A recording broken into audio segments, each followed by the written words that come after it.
again, when there's a problem with the flavor, especially with this kind of animal, it's not the animal. It's like you did something wrong in the process. So if elk doesn't taste good, you screwed up. And for what I'm doing here... So how you cut it materially affects how it will taste when you cook it. And how much stuff is left, how much, the bloodshot area, if the bullet did damage, you got to cut all the bullet damage away.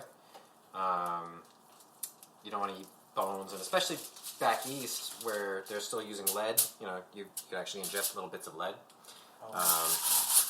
You can't hunt with lead anymore, at least in California. So I took copper bullets to Arizona too, and it definitely works. So there's no big deal in there, but you just don't have that lead problem. But yeah, the hair, the grass, anything else, areas where it gets shot and there's trauma, so you get that dark red blood splatter. You don't want any of that. That's going to take away from the meat flavor, and if it doesn't take away from it, it'll add something that you don't want. So a big part of the care is removing stuff like the silver skin. Silver skin, okay. Yeah. So that'll be... So you won't keep that for the dogs, or grab that and stuff? Or? I will actually keep that for the dogs, thank you. Oh, there you go.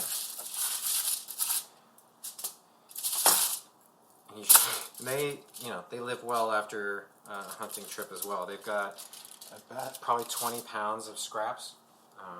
They're stoked. Yeah, and I can't get myself to eat the liver. I've tried the liver. I don't like it. I know that's also a preparation thing, so I'm sure somebody could come. My mom would be the one to talk to about liver. She grew up with it and she loves it. I should. And the way she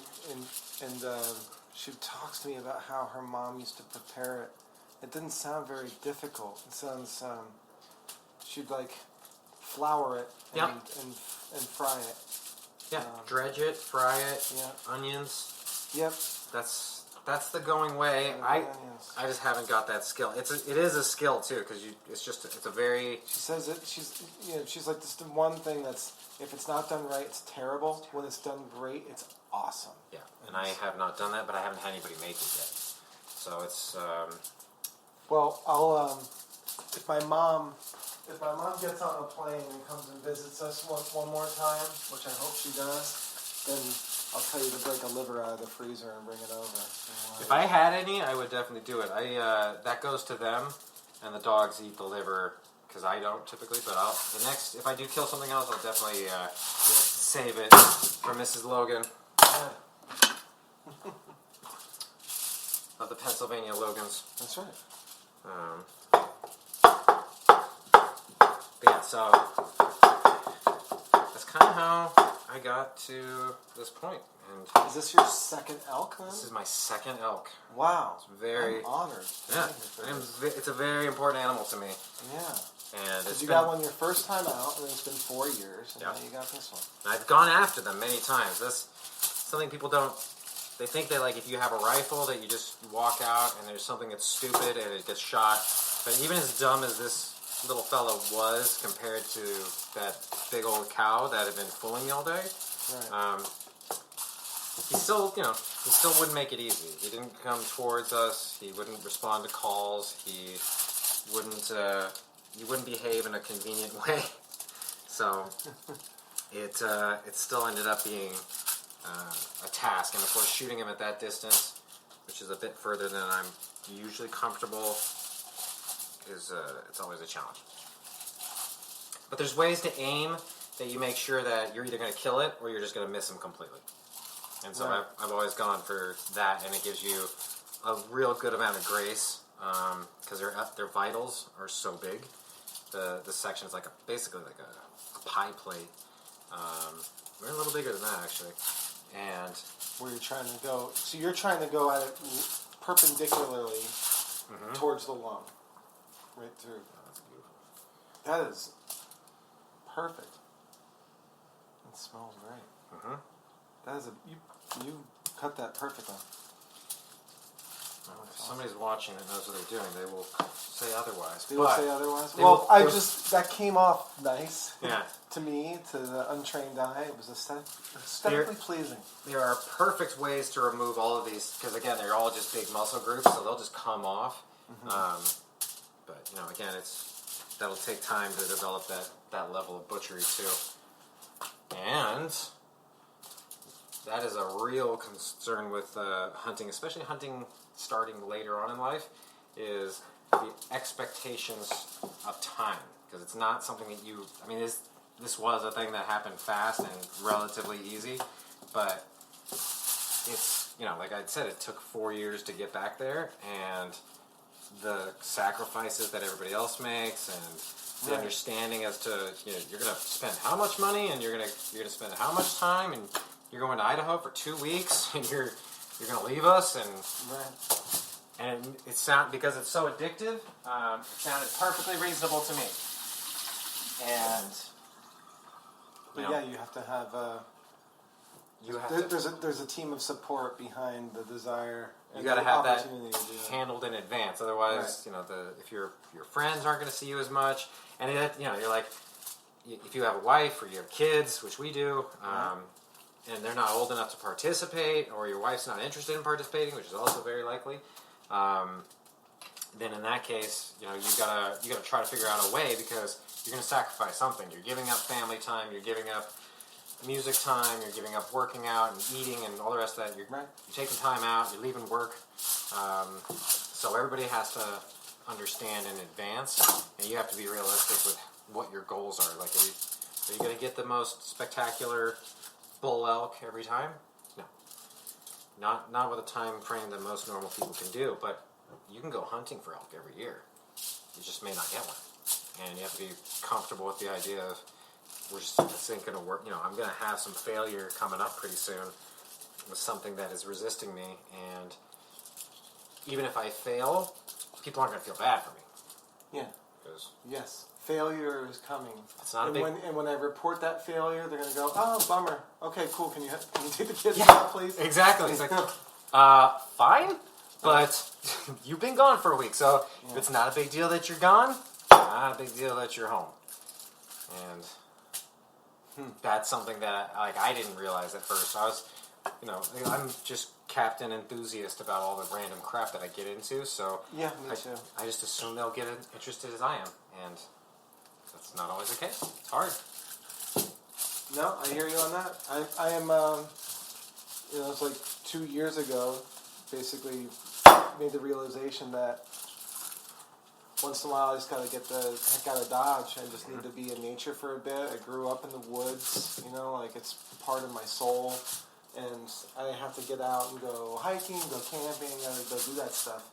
And I got my buddy Tyler, and we seem to be kindred spirits in that, and that's basically became the way we make sure that we get to see each other maybe once a year, and that we plan a trip and we go do something fun and go hike way too much in a short period of time. Do more than you're able to anymore, and and it's great. And this year, for the most part, like most people who are this is their life, they're ingrained in these kind of activities. They just went about their lives because COVID has no effect on that. Right. But again, for the rest of us, it is something like it's troubling times. Are you going to be away from your wife and kid for a week during a difficult time? You're going to leave them at the house? Right. What's going on? And then are you not going to go? And I honestly, I haven't gone at all year, so this became even bigger a deal for me. And I just dug my heels in, and I was just, this is gonna happen no matter what. And I've basically been spending my entire last 4 months just trying to make sure that gotta make sure that I can still get to Arizona. I still have the money, still have the time, still have the ability, still have the gun, still have everything. That cannot have any kind of issues that get in the way of this. So it is a dangerous hobby in that it's just another one of those things where it never ends. And you're never going to learn how to do everything perfectly, and there's never going to be a time where you will defeat everything. The inverse to that is also true though, because like this last 7 months we've just been in each other's faces, so that time is a good breather. You know, there's positives to getting to. Oh yeah. There's positives to you leaving in your household. There's positives to me leaving in my household. You know, just the separation for a few days is good to. Everybody gets a respite.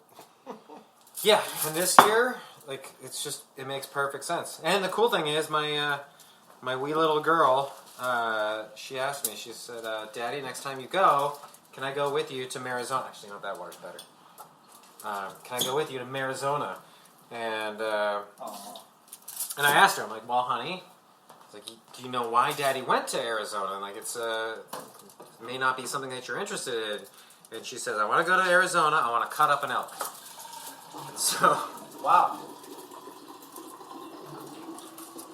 So that's awesome. There's a bad little girl waiting, and I've been hoping that,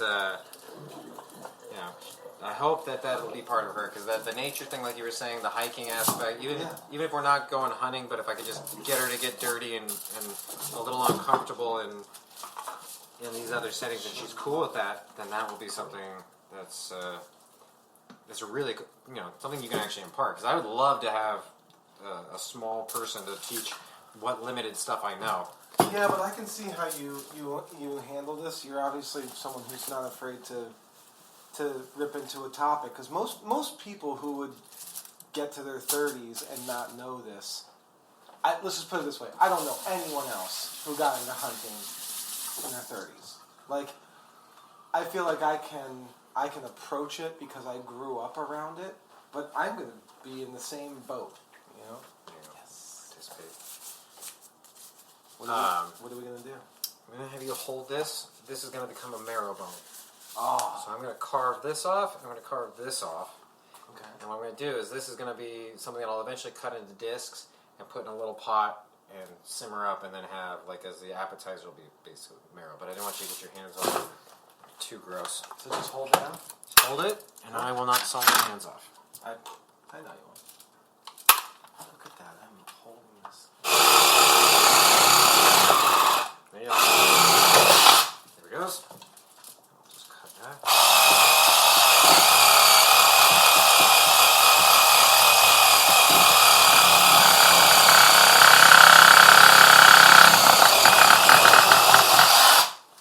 That must be a bitch to do without a second set of hands. It bounces quite a bit. This was handy. Thank you. Of course. But yeah, most guys that get started late, they just become triggermen. You know, they go out, they shoot something. They have the guy. He'll butcher it for them in the field. They'll skin it, and then they send it off. Gets cut up, package it up, shipped to their house, and the head gets taken care of. But most people are really pretty hands off. They don't want to do the butchery part, which makes sense. It's kind of gross. It's definitely time consuming and doesn't make you friends around the house all the time. But it's cool. This is very cool. Yeah, I would definitely, especially now that we got this nice big freaking picture that I'm almost done with. I got this 9x10 island. I want to put stuff up on there and work on it. Oh yeah. Look at the trochanter at the end of that leg. Jesus. All right. That is a ballsy trochanter. Actually, let's see if this. These has. So this is the knee joint. Yeah. Oh, that's wild. It's still all intact. Yeah. So he doesn't need his knee replaced. But yeah, it's one of those crazy things because you learn so much about what's going on inside. Even us. Just the kind of anatomy that, and then you also realize that's really not gross. Like it's gross compared to nothing. It's gross compared to like a cooked steak. But I would say that 5-6 years ago, the idea of just getting your hands in there and doing it all would have sounded odd to me. Like I would not have wanted to participate. And now I feel bad if I'm like paying somebody to do it. So the idea of going out there and the idea of going out there and not taking all those steps, whenever I do have somebody to help me out with the processing, it'll actually make me feel a little off. So what are you deciding here out of this pile? So some of them are going to become burger. Some of them are going to become